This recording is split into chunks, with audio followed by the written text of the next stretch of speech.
നിയമസഭാ തെരഞ്ഞെടുപ്പിൽ സീറ്റ് പ്രതീക്ഷിക്കുന്നുവെന്നും മത്സരിക്കാൻ താൽപര്യമുണ്ടെന്നും കോൺഗ്രസ് നേതാവ് അജയ് തറയിൽ. മുമ്പ് മത്സരിച്ചപ്പോൾ തന്നെ തോൽപ്പിക്കാൻ ശ്രമിച്ചവർ പിന്നീട് UDF സ്ഥാനാർത്ഥികളായ ദുരനുഭവമുണ്ടെന്നും അജയ് തറയിൽ ജനം ടിവിയോട് പറഞ്ഞു. ശബരിമല കൊടിമര പ്രതിഷ്ഠാ വിവാദത്തിൽ അഗ്നിശുദ്ധി നടത്തി പുറത്തുവരുമെന്നും ദേവസ്വം ബോർഡ് മുൻ അംഗം കൂടിയായ അജയ് തറയിൽ വ്യക്തമാക്കി. ജിജേഷ് കരുണാകരൻ തയ്യാറാക്കിയ ഈ റിപ്പോർട്ടോടുകൂടി ഉച്ചവാർത്ത പൂർണ്ണമാകുകയാണ്. നമസ്തേ. നിയമസഭാ തെരഞ്ഞെടുപ്പിൽ കോൺഗ്രസ് സ്ഥാനാർത്ഥി നിർണയ ചർച്ചകളിലേക്ക് വരെ കടക്കുന്ന ഘട്ടത്തിൽ ഏറ്റവും അധികം പരിഗണിക്കപ്പെടുന്ന ഉയർന്നു കേൾക്കുന്ന ഒരു പേര് അജയ് തറയിലാണ്. KPCCയുടെ രാഷ്ട്രീയകാര്യ സമിതി അംഗമാണ് അദ്ദേഹം. കോൺഗ്രസിന്റെ മുതിർന്ന നേതാവാണ്. ഈ ഒരു ഘട്ടത്തിൽ അജയ് തറയിലാണ് നമ്മളോടൊപ്പം ഉള്ളത്. ഈ ഒരു രാഷ്ട്രീയ ഘട്ടത്തിൽ ഏറ്റവും അധികം ഉയർന്നു കേൾക്കുന്ന പേര് അങ്ങയുടെയാണ്. പ്രത്യേകിച്ച് തൃപ്പൂണിത്തുറയും വൈപ്പിനോടൊക്കെ അങ്ങയുടെ പേര് കേൾക്കുന്നുണ്ട്. മുതിർന്ന നേതാവാണ്. ഈ ഒരു സാഹചര്യത്തിൽ എങ്ങനെയാണ് കാണുന്നത് ഇപ്പോൾ നടക്കുന്ന ഈ രാഷ്ട്രീയ ചർച്ചകളെ, പേരുകളെ? അല്ല, പേര് കേരളത്തിലെ UDF ഒരു 100-ൽ കൂടുതൽ സീറ്റ്, ഞങ്ങൾ വെറുതെ പറയുന്നതല്ല, കണക്ക് കൃത്യമായ കണക്കുണ്ട്, സീറ്റിൽ ജയിക്കും. എറണാകുളം ജില്ലയിലെ 14 സീറ്റിലും ഇപ്പോൾ LDFൻ്റെ വില്ലേജ് റിപ്പോർട്ട് പോലും ഒരു സീറ്റ് അവർ ജയിക്കുമെന്നാണ്, അതുമില്ല. 14 സീറ്റിലും UDF ജയിക്കും.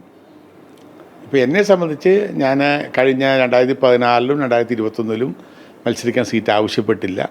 എന്നെ പാർട്ടി വേണ്ട പരിഗണന തന്നിട്ടുണ്ട്. 2006-ലും അതുപോലെ 2011-ലൊക്കെ ഞാൻ മത്സരിച്ചൊരു വ്യക്തിയാണ്.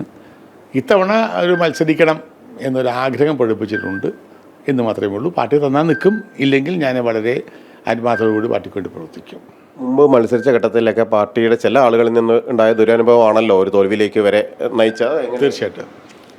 അല്ല, അങ്ങനെയാണ്. 2011-ലൊക്കെ പരസ്യമായിട്ട് എനിക്കതിൽ നിലപാടെടുത്തു. ഞാൻ മറ്റേ അന്ന് KPC പരാതി കൊടുത്തു. വക്കം കമ്മീഷൻ വന്ന് അന്വേഷിച്ചിട്ട് അന്ന് കുറ്റക്കാരായ എന്ന് അന്ന് എല്ലാവരും കൂടി പറഞ്ഞ ആളെ 2014 സ്ഥാനാർത്ഥിയാക്കിയ പാർട്ടി അതൊന്നും പാർട്ടിയിലില്ല. അതുപോലെ തന്നെ അതൊക്കെ ഉണ്ടായിട്ടുണ്ട് എൻ്റെ ജീവിതത്തിലെ തെരഞ്ഞെടുപ്പ് കാലത്ത്. നമ്മൾ ഉദ്ദേശിക്കാത്ത ആളുകൾ നമുക്ക് എതിരാളികളായിട്ട് വരുന്ന രംഗം ഉണ്ടാകും കോൺഗ്രസിനകത്ത്.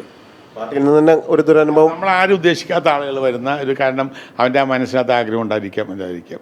പക്ഷെ അതൊന്നും ബാധിക്കില്ല. ഇത്തവണ പാർട്ടി എല്ലാവരും ഒറ്റക്കെട്ടാണ്. ഇത്തവണ മറ്റൊരു കാര്യം കൂടിയുണ്ട്. താങ്കളെ CPM ഇരയാക്കാൻ ശ്രമിക്കുന്ന ഒരു ഘട്ടം കൂടിയാണ്, പ്രത്യേകിച്ച് ശബരിമല പോലുള്ള. അപ്പോൾ അവിടെ ഒരു പാർട്ടിക്ക് വേണ്ടി അങ്ങനെയാണ് ബലിയാടാക്കപ്പെടുന്നത്. അതെല്ലാം പാർട്ടി പരിഗണിക്കേണ്ട ഒരു വിഷയം തന്നെയല്ലേ? പ്രത്യേകിച്ച് അത് പാർട്ടിക്ക് വേണ്ടി എന്ന് പറയുന്നത് അവർക്ക് ബലിയാടാക്കാൻ പറ്റുന്നതായിട്ട് കിട്ടിയത് തന്നെയാണ്. അടൂർ പ്രകാശിനാണ്, ആൻ്റോണിയാണ്.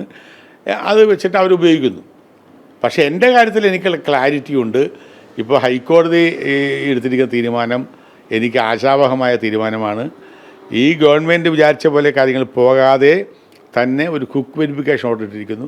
എത്രയും പെട്ടെന്ന് ക്വിക്ക് വെരിഫിക്കേഷൻ നടത്തി എൻ്റെ നിരപരാധിത്വം തെളിയിച്ചാൽ ഞാൻ ക്രിസ്റ്റൽ ക്ലിയർ ആണെന്നും എനിക്ക് അഗ്നിശുദ്ധി വരുത്തി പുറത്തു വരാൻ കഴിയുമെന്നും ഇത്രയും വലിയ സ്വർണ്ണക്കൊള്ളക്കാരുടെ ഇടയിലും ക്ലാരിറ്റിയുള്ള നേതാക്കന്മാരുണ്ട് എന്ന് ജനങ്ങളെ ബോധ്യപ്പെടുത്താനും കഴിയുമെന്ന വിശ്വാസമാണ് എനിക്കുള്ളത്.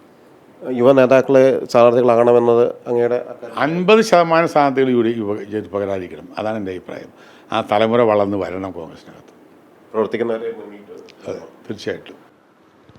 കൃത്യമായി തന്നെയാണ് അദ്ദേഹത്തിൻ്റെ രാഷ്ട്രീയ നിലപാടുകൾ വ്യക്തമാക്കിയിരിക്കുന്നത്. കാരണം മുമ്പ് മത്സരിച്ച ഘട്ടങ്ങളിലെല്ലാം പാർട്ടിക്കുള്ളിൽ നിന്ന് തന്നെ ചില ദുരനുഭവങ്ങൾ ചില വ്യക്തികളിൽ നിന്ന് അദ്ദേഹത്തിനുണ്ടായി. അദ്ദേഹത്തിൻ്റെ തോൽവിയിലേക്ക് വരെ നയിക്കുന്നതായിരുന്നു അത്തരം കാരണങ്ങൾ. ഒപ്പം തന്നെയാണ് തെരഞ്ഞെടുപ്പിൽ യുവമുഖങ്ങൾ മത്സരരംഗത്തേക്ക് വരണമെന്ന കാര്യം പറയുകയും ചെയ്യുന്നത്.